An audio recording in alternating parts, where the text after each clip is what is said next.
المشاركون بدأوا بإلقاء الحجارة وزجاجات حارقة على قوات الأمن المصرية التي انتشرت بكثافة على الحدود مع القطاع.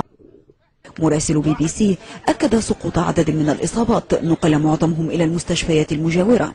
أما التلفزيون الرسمي المصري فقد أكد مقتل جندي من قوات حرس الحدود المصرية خلال تبادل لإطلاق النيران بين الجانبين. المكان هو أمر مشين لكل فلسطيني ومشين لكل من هو مقيم في قطاع غزة ومشين لكل من يسيطر أو يدعي السيطرة على هذا القطاع.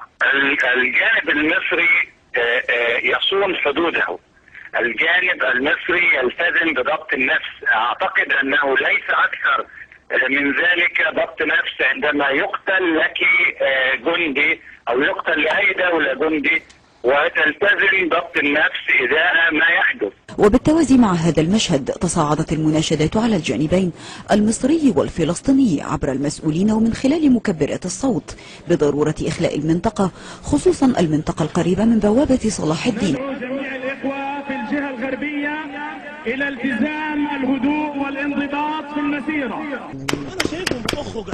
لكن دون جدوى، مما أجبر قوات الأمن المصرية على الدفع بمزيد من التعزيزات المتمثلة في أعداد قوات ومدرعات حاملات جنود وتجهيزات عسكرية أخرى.